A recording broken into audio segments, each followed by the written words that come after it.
Hi, this is Tisch Aitken, and it is officially Leo season. The sun entered the fixed fire sign of Leo this morning at 9:29 a.m. Eastern Daylight Time, where it loves to be. The sun is the strongest in the sign of Leo, which it rules in astrology. It also is exalted in the Cardinal fire sign of Aries, and we have 4 points in Aries right now. We've got a lot of Aries, but the sun just entered Leo. This is fixed fire, the end of the summer, and it is about having creativity and fun and romance and tapping into your inner child, playfulness and enjoyment. And we are talking about very difficult times, but we're building up to a new moon in Leo, which is creating a new story in the process of releasing an old one, much like the astrology with which we are dealing. And we now have 4 points retrograde. So let me just get to that quickly before we dive into this new moon and the energy ahead that is magical in a time of reflection. Early in the month, Neptune retrograded on July 4th at 2 degrees and 11 minutes of the cardinal fire sign of Aries. And Neptune is dreams and imagination, illusion, but also what you're trying to create. Saturn retrograded on July 13th. Saturn is very much about structure and about responsibility and goals and ambition and boundaries. And Saturn retrograded at 1 degree and 56 minutes of Aries. Then we had Mercury, the cosmic messenger, retrograde at 15 degrees and 34 minutes of the fixed fire sign of Leo. And Mercury retrograded, I can't even remember, on July 18th. So much is happening. And it will be retrograde through August 11th when it stations direct at 4 degrees and 15 minutes of Leo. And now today, on the day that the sun entered Leo, lots of fire, obviously, a lot of fiery energy. Aries, which is Mars' sister and the goddess of discord, who was not included at the wedding at Mount Olympus, but showed up anyway and threw the apple into the crowd and said, "Who's the fairest of them all?" and started the Trojan War. And this is about when there is lack of inclusion and lack of social justice. Aries is going to stir things up, and I feel she is very much like a composite of Mars and Uranus. She's got that fiery Mars-driven energy that she shares with her brother, but also like Uranus, she's about humanitarianism and social justice. She's about waking you up, often in shocking ways, to get you to see that things are not on point. And she gets very worked up. She is the warrior feminine. And so Aries retrograded today at 25 degrees and 43 minutes of the cardinal fire sign of Aries. She will station direct on July 2nd at 22 degrees of Aries. And so that is going to be right at the world point and actually setting off where Saturn and Pluto met up quite a few years ago now on January 20th of 2020. January 12th, sorry, it's a retrograde, lots of retrogrades. January 12th, 2020, Saturn and Pluto, the two malefics, met up at 22 Cardinal, which is at the world point. And that brought down mass death and structures of old ways and old paradigms. Saturn will meet up with Neptune also at the world point, which is 0 degrees of the cardinal signs. So 0 and 22 degrees of the cardinal signs are at the world point. Again, they are Aries, Cancer, Libra, and Capricorn. And Saturn and Neptune are going to meet up exactly on February 20th of next year at 0 degrees and 45 minutes of Aries. But they got very close in the sky on July 17th. They got within about 13 minutes and for a few days. And Mars, which is the planet of drive and passion, but also war and violence, met up with the south node of karma on July 20th.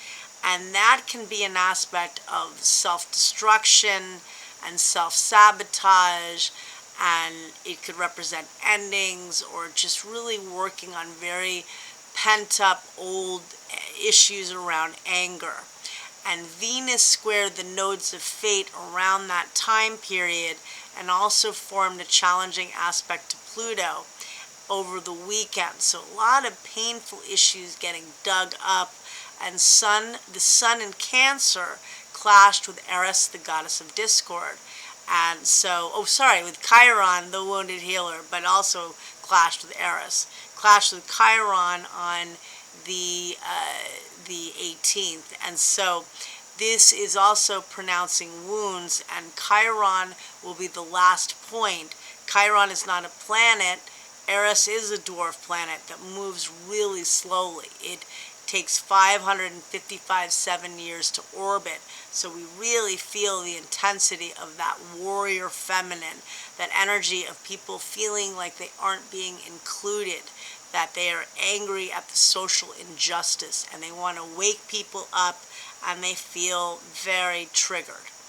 And so Chiron is going to also retrograde at the end of the month at 27 degrees and 10 minutes of the cardinal fire sign of Aries. Boy, that's a lot of fire. And we have Mercury retrograde in Leo. We've got the sun now in the sign of Leo. We've got 4 points in Aries. That's 6 points in fire. A lot of cardinal fire and some fixed fire too. So, and remember that Mercury retrograded also at the world point, which is 15 degrees of the fixed signs. In this case, 15 degrees and 34 minutes of the fixed fire sign of Leo. So that's a big retrograde energy in that it could bring big news, old memories from the past, hearing from your distant past. In a lot of cases, it could be old romantic relationships, maybe people you knew in childhood that you used to go to camp with or play with. Maybe if you were creative or are creative, maybe people you used to play in a band with or what have you.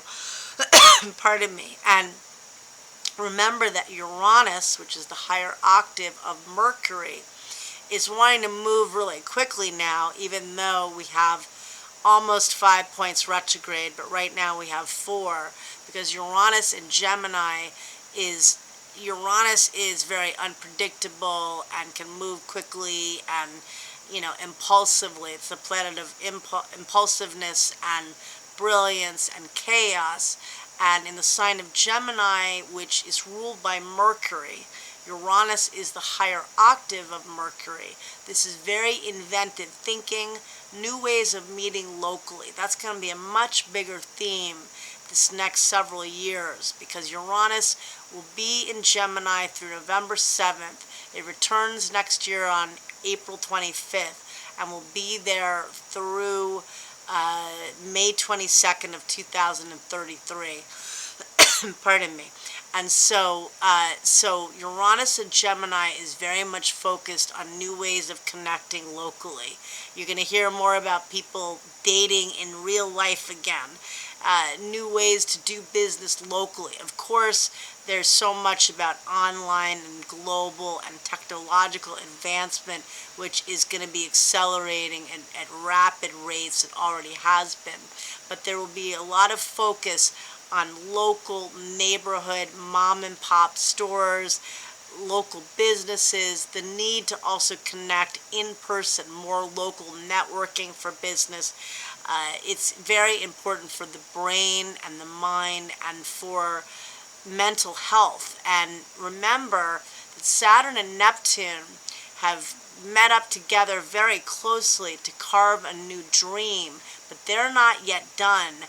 with the story in Pisces, which is a story of endings and release, and also mourning the loss, dealing with mental health issues, and that's going to be strong in the fall. Saturn returns to Pisces on September 1st and will station direct on November 27th at 25 degrees of Pisces, setting off the last round of lunar eclipses.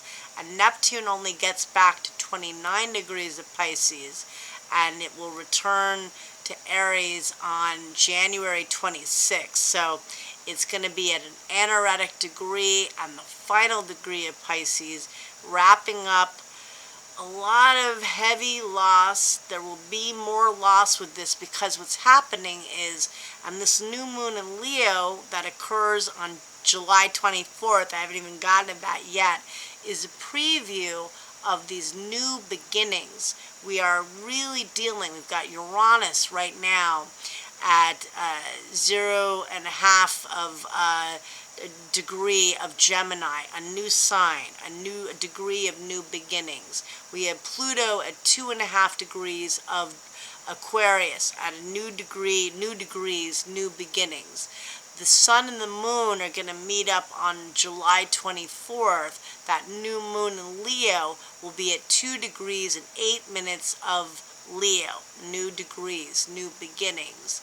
We've got Saturn and Neptune carving a whole new dream, and again they're meeting up at the world point next year, which is probably the biggest part of this.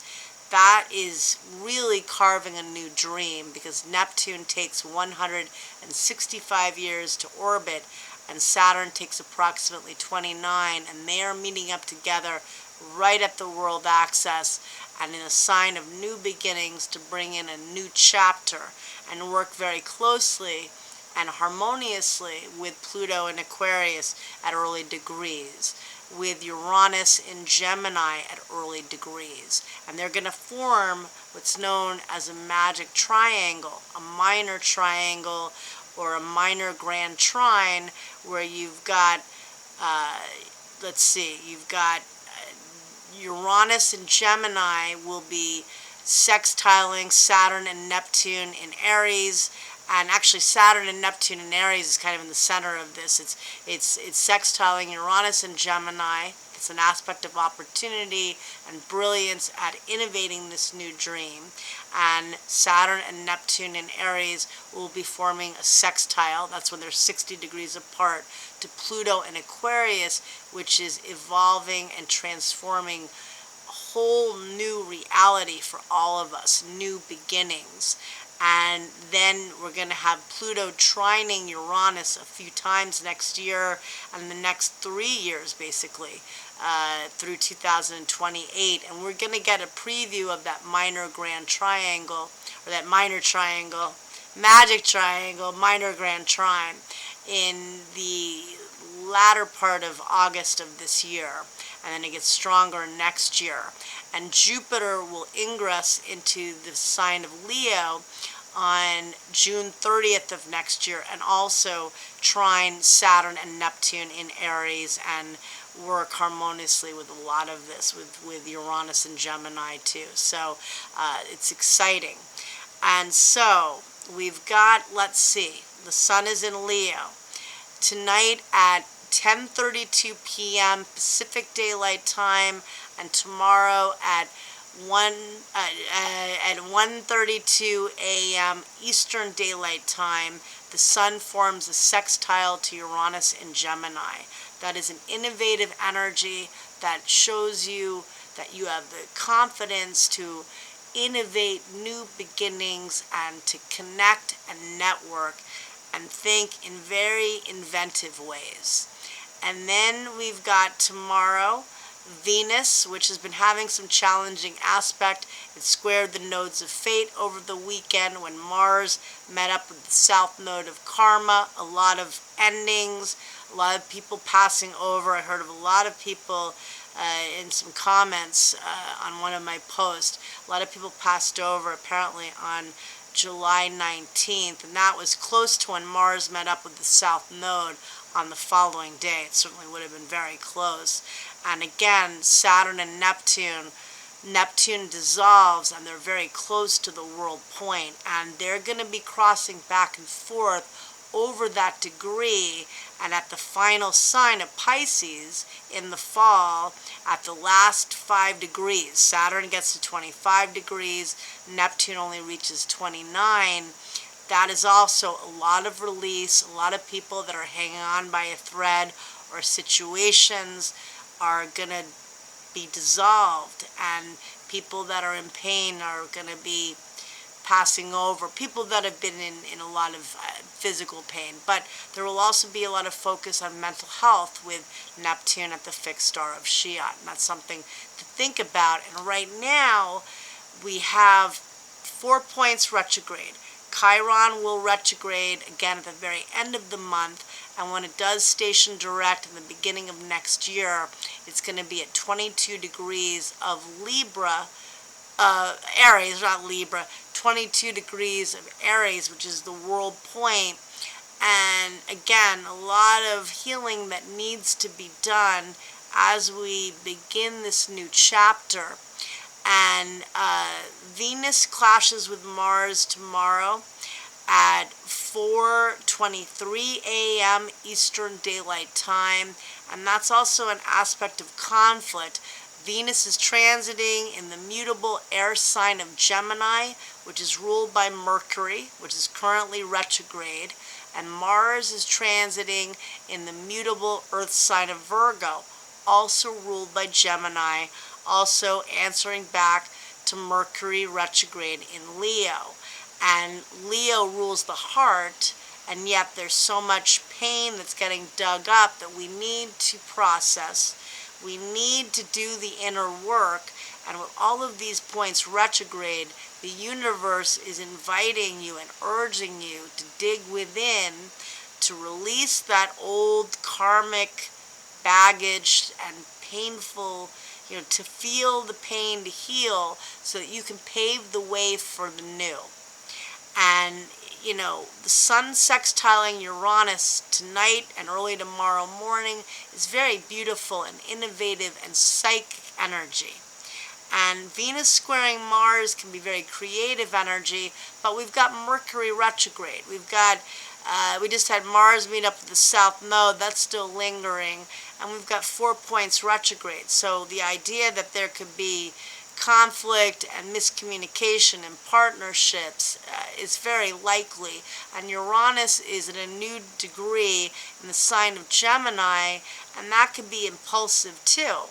So it is something where you want to be careful of going too crazy, and like Aries, what is that expression, throwing the apple, I forgot it now, upset the apple cart. I'm sure that was inspired by Aries, and so don't do that. Try not to do that. We all may be triggered, and it's easy to say, and then, when you're in the moment, try to breathe, try to realize people are going to get a lot more amped up, especially the next few days, because we're going to feel the Aries station, and then by the end of the month we will feel the Chiron station.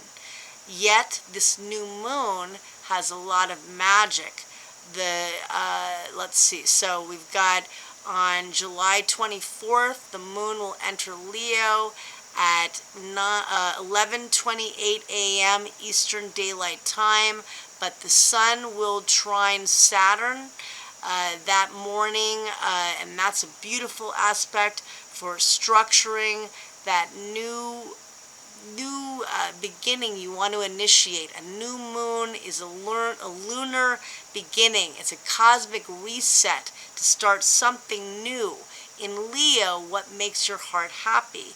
And the sun will also trine Neptune, which represents dreams, at 1:31 p.m. Eastern Daylight Time. A lot of manifesting energy available with this new moon. And when the moon enters Leo, it's going to form a beautiful aspect to Uranus and Gemini, bringing creative solutions to your problems. Then it's going to trine Saturn, structuring, trine Neptune, manifesting. But the new moon occurs exactly at at 3:11 p.m. Eastern Daylight Time at 2 degrees and 8 minutes of the fixed fire sign of Leo. And then soon after at 4 p.m. the moon will oppose Pluto in Aquarius. So it's very much a new beginning of what makes your heart happy, with a lot of fire, having optimism, enthusiasm, and confidence, and yet there is a letting go. There is an aspect of endings with it, opposing the cosmic compost, releasing that which no longer serves you. And you've got the new moon at 2 degrees of Leo, and it is trining Saturn and Neptune at the early degrees of Aries, which is beautiful. And it's forming a sextile when they're 60 degrees apart, an aspect of opportunity to Uranus and Gemini. That's a lot of magic. And you've got Venus squaring Mars still in effect. Well, trying to figure out how you can temper your anger to really reach what you value and what you love, and to come from love. And we've got that Plutonian energy where, again, just like Saturn and Neptune are dissolving things, old structures, old outdated things in our lives, habits, everything, relationships. We are paving the way for something new.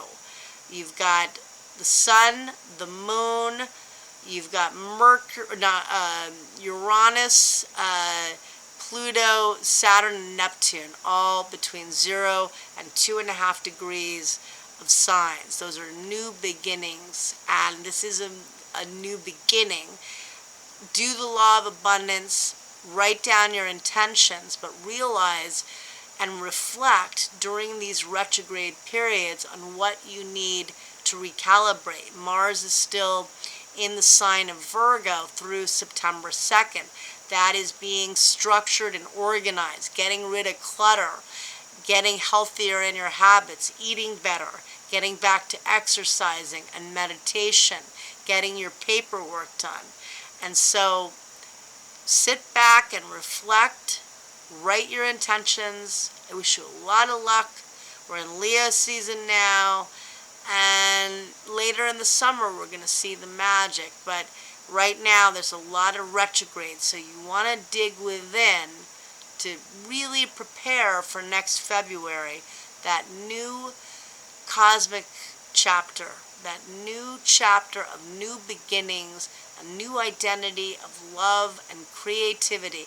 That's a degree of creation, 0 degrees of Aries. Good luck and take care, and thank you.